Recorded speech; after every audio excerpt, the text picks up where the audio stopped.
Clear blue water, take it home. Bring back them good old days I used to know. Must have been something in the water in that old sawmill creek. Baptized in the holler, I got down on my knees.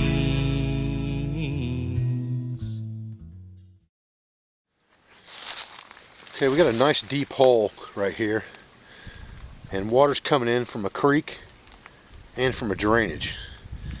And this hole kind of has a pinch point right out here before it goes off into more water that's deep out here. This would be a great place to put a stop net, and even if you didn't catch a fish in it, it's very likely that you'd catch a water mammal of some kind, like a mink or a muskrat or a beaver. So it's a very, very good way to feed yourself. We're going to talk about stop nets and how to make an actual gilling type net today when we get back to the school. Morning guys, Dave Canterbury, the Pathfinder School. What I thought we'd do today is have a little discussion about how to make nets and some of the ways and knots that you have to use to make a net.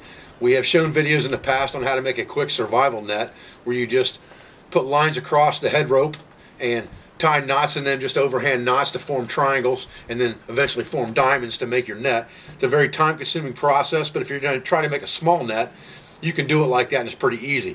A real fishing net or gill net takes a little bit more skill and practice to make, but any skill that is involved in cordage, whether it's bindings, lashings, net making, weaving, all of those things are very important to long-term self-reliance and very important to add to your toolbox of woodcrafting skills. So what I want to do with you guys, I want to go over, you really don't need anything that you can't make other than a mass amount of cordage, and that's why cordage is number 5 on the list of the 5 C's of survivability. I've got number 6 bank line here, which is a very small, thin diameter bank line. I like it the best for things like nets, fishing line, repair lines, and things like that. And then I have a small amount of number 36 bank line that I'm going to use for the head rope. I have 2 net needles here that are both carved from wood. One of them is made of pine, one of them is made of cedar. I have what's called a mesh gauge right here. We'll talk about that in a little bit. This is also carved from cedar. So you can make those things in the woods on the fly if you need to, or make them while you're out bushcrafting or woodcrafting and keep them in your haversack or pack. These are commercial net needles, and we use one of these commercial net needles today so I can show you how to load this needle before we do it. And this is just 2 different styles. You can buy them in just about any size you want, but you really need your net needle to be at least the same diameter or the same thickness or width or less than your mesh gauge. So this one right here is about the same size, so it's about as big as you could go with this mesh gauge. This one would be too big. This one is more about right for this mesh gauge because it's smaller in diameter or smaller in width. Same thing with this one here. These are both commercial needles. These things are very, very cheap to buy. They're less than $1 a piece most of the time. If you buy them somewhere, sometimes up to $2, no more than that, and you can make them, like I said, for free. So if you guys want to stay with me, I'll show you how to set up a head rope and how to set your lines up to make your net. There's a couple different things that you have to understand to do this, but everything is just repetition. Once you develop muscle memory, just like any other primitive skill or any other skill that you practice, once you get the muscle memory of doing it over and over and over, time and time again, it's a very easy thing to do, and you can very quickly accomplish a gill type net. So stay with me, guys.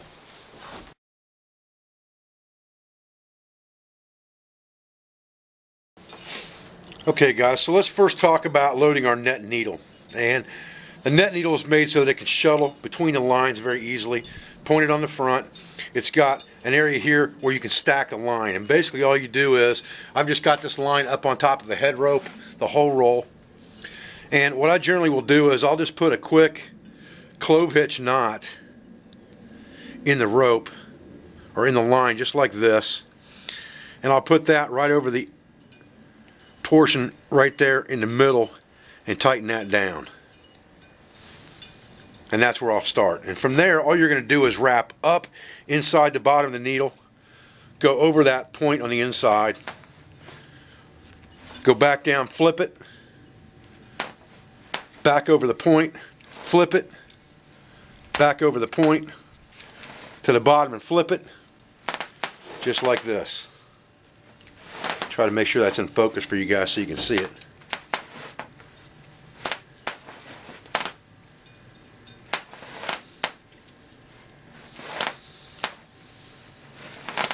And you'll continue to do that until you've got the needle loaded to where it's up about 3/4 of the way up at this point is where you want to stop with that.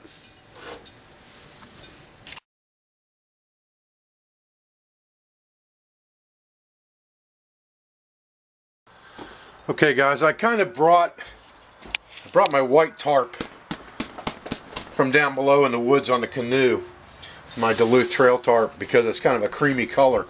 I was hoping you guys could get contrast against this. What you're going to do, the first thing you have to do is you have to set up your mesh in the beginning. So you have a different set of knots that you're going to use here than what you're going to use on the rest of the net. But this is going to dictate one side of your net. It can either be the length or the width. It really doesn't matter because you can take it completely off this head rope if you want to when you're done. It's all going to be tied on there with clove hitches. So what you're going to do is you're going to come up here and you're going to put a clove hitch in here to begin with. Pretty simple. And you're going to use those same clove hitches all the way along here. So you can see I've got a clove hitch knot on here now. And I'm just going to tighten that thing down to hold it in place. Now we're going to start working with our mesh gauge because this is going to dictate the size of our mesh. Now remember that when you set this up, you're setting this up, these will be your triangles basically. So if this is a 1 1/4 inch mesh gauge, that means the holes in our net will end up being 2.5 inches in a diamond. Basically that means that you're not going to catch any fish smaller than 2.5 inches in diameter. So you need to bear that in mind when you're making a net like this. And basically all you're going to do is you're going to come up here at an angle, just like this, okay? You'll put your rope behind, and that's going to form the first portion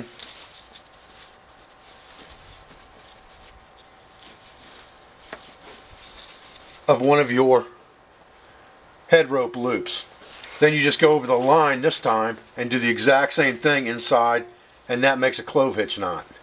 And you're going to continue to do that. You don't have to tighten those up a whole lot. And you're going to continue to do that for as many times as you want this rope. So on this one I'm going to catch it on. And then this one I'm just going to do the rope. Just like that. But now what I'm getting is I'm getting one in front and one behind, and that's giving me those triangles that I'll start off with. And you'll see that when we pull this mesh gauge out of here. I've got basically 1, 2, 3, 4, 5, 6, 7 knots across there. What I want to end up with in the end is however wide I'm going to make this thing, which in this case is probably going to be about, if I had to guess, I'd say on this one I'm going to want to make it about 15 meshes wide. So I'll count these, but I won't count the first one. So I want 15 more. 1, 2, 3, 4, 5, 6, 7, 8. First one over the mesh gauge. Second one over the rope. Just like that. 1, 2, 3, 4, 5, 6, 7, 8, 9, 10, 11. So we've got to put 4 more on here.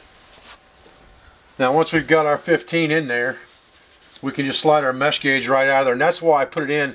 This mesh gauge is kind of tapered. And this is actually the end you hold when you're making your net.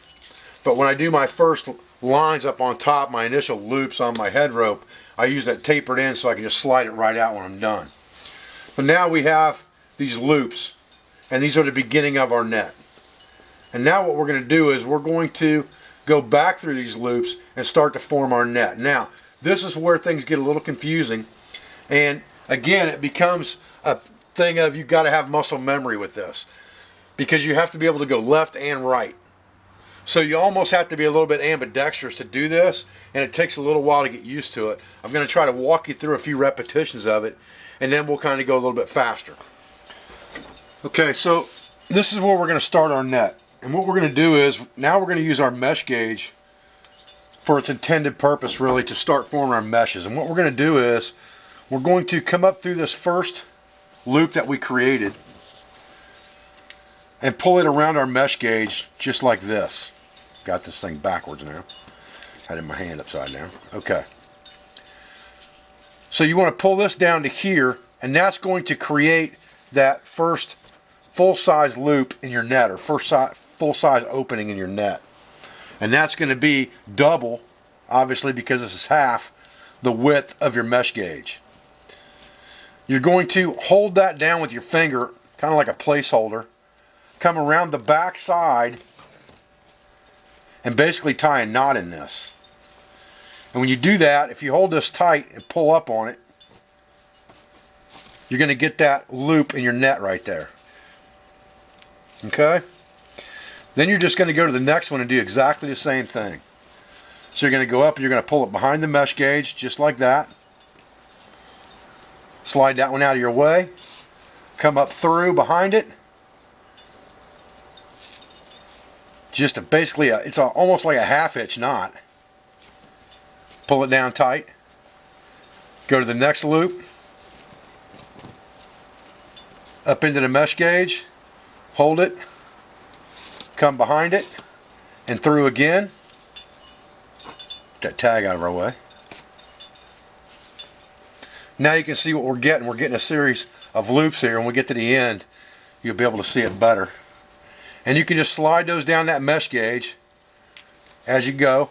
And really, to be honest with you, the bigger this net gets, not hole-wise, but the longer it gets, or the larger size it gets, the easier this portion becomes. Because you're going to be working with bigger loops here in just a few minutes once you get those. Once you get these initial ones done the first time around. And you'll have to let line out of your needle every time. And I'm going kind of slow here, so you guys can kind of see what I'm doing.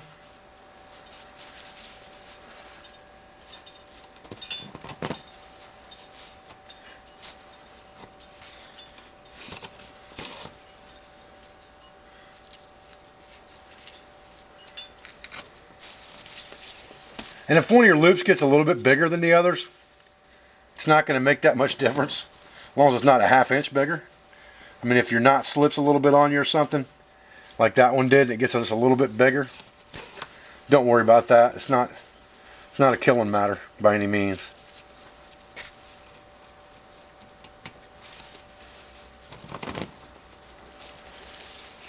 And just keep sliding your mesh gauge through until you've done every loop on the net. And then we're going to start going the other direction, which basically is the same thing. You're just going to have to do it with your opposite hand. There's that tail in my way again.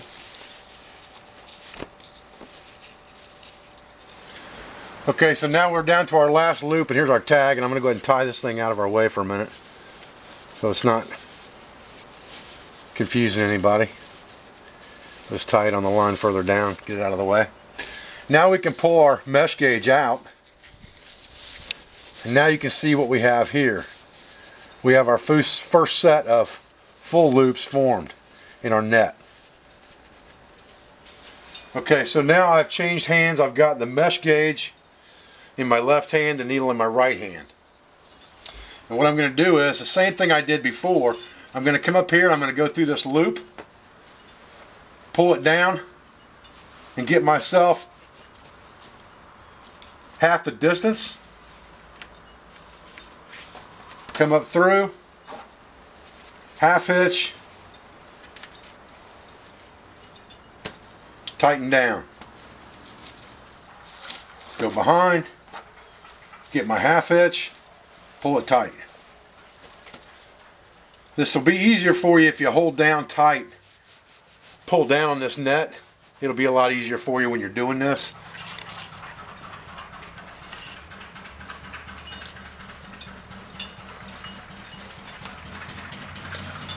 So I'm just grabbing the next loop in the line, making sure I'm wrapped around the mesh gauge, holding it, coming up behind, grabbing that line to form my half hitch, pulling down and tight. And I'll go all the way across like that, and I'm just moving these down the mesh gauge as I go.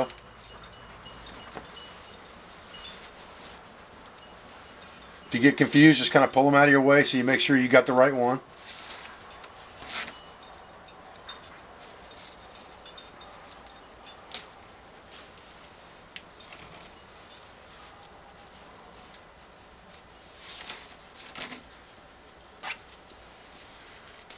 Once you get used to doing this, you'll be able to do a row like this that has 15 meshes in it.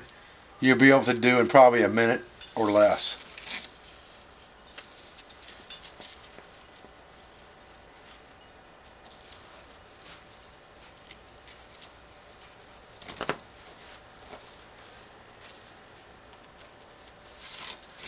And it actually gets faster the longer your net becomes,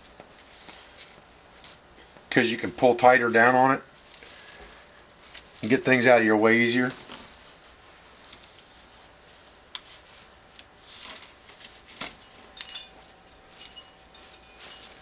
Okay, and when I'm done with that, again, I just pull the mesh gauge out, and now I have another set of loops on my net. And this head rope, you can just leave it tight like it is right now, because when you take it off the head rope, it's going to spread out a lot bigger than this. This net with 15 meshes in it, figure you got 15 meshes that are 2.5 inches wide, so you've got over 30 inches of net right here. So if you did 30 meshes, you're going to have almost 6 foot wide, and then however long you want to make that stop net. I'll show you how to employ one of these nets once we get one done. Okay, now this is one that I've been working on for about an hour and a half, and it's got the same amount of meshes in it, but it's already about almost 15 meshes deep, and you can see how big of a net that makes. That's a pretty good sized net. It's bunched up at the top up here, just like the other one was, but when you spread it out, you can see how big the net actually is. Now I ran out of string on my net needle right here, so I have to make a splice. The easiest way to do that, because this is where I'm going to pick up on a new row, the easiest way to do that is to take my net needle and just tie a regular fisherman's knot on this line to make a splice, which means I'm basically just going to tie an overhand knot to each line with the other one. So I'll take this one, I'll tie an overhand knot onto the one line that's going to the net needle. And then I'll take the other line and tie it to the line that's coming from the net needle and tie it on the line where the net is. Just like this.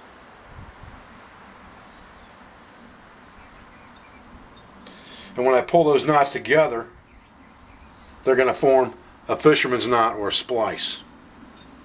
I don't know how well you can see that. And then I'll cut those tags off. And now it's going to be plenty strong. And now we just start where we left off.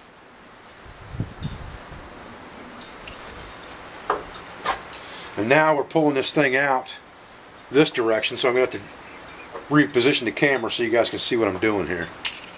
Okay, so I do the same thing now that I've been doing all along with those first meshes. I'll come up, I'll get that halfway. You can see right there's my splice. I'll get that halfway, and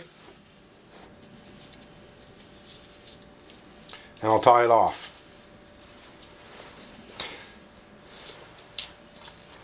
Go to the next one, pull it over the mesh gauge, tie it off. The next one, and I'm just going to go all the way down my net just like that. Nothing different than we've been doing already. So now I've just basically, if I wanted to add on to this net, I basically just did that. I made a splice right there, but I also am adding length to my net with another piece of line. So as long as I cut my line had a spot on one end of my net, which is exactly what I did. Oop. Now see, that one's a little bit too big. So as long as I didn't yank that too tight, I can just pull that mesh gauge out of there. And if I'm real careful and I can see,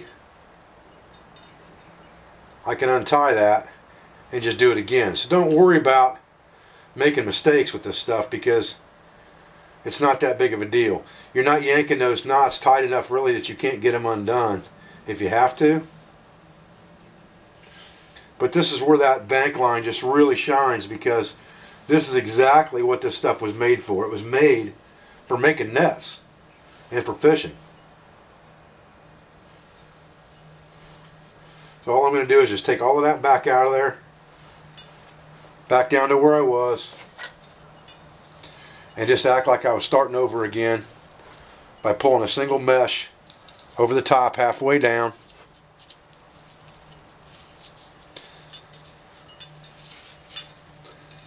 And just retie it.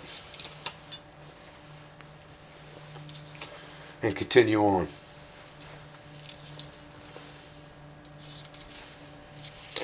See, I can yank that as tight as I want to and get that thing nice and taut before I tie that knot.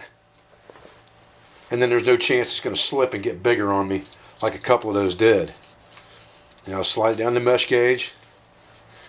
I can pull it nice and tight as I'm tying my knot, just like that, and just keep going. I'm almost to the end of this row, and then I'm going to have to go back again the other direction.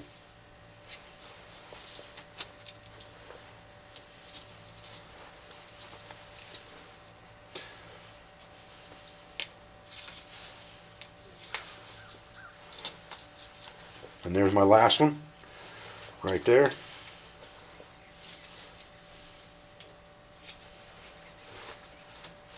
And now I pull that off the mesh gauge and I start over in the opposite direction.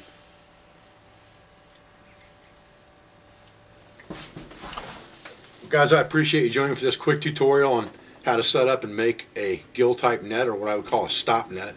Being an ex-commercial fisherman, we would put those at the end of a creek that was leading into a slough where the mullet would go and nest or bed down during row season, and you'd put that stop net, you'd zigzag a stop net across the front of that creek going into that saltwater pond so that the mullet couldn't get out. And you can do the same thing as a gill net for any stream or creek, especially something that's coming out of a waterway like that, or coming out of or into a larger body of water. You can put that gill net or stop net across there, and anything that goes through there is going to get hung in it.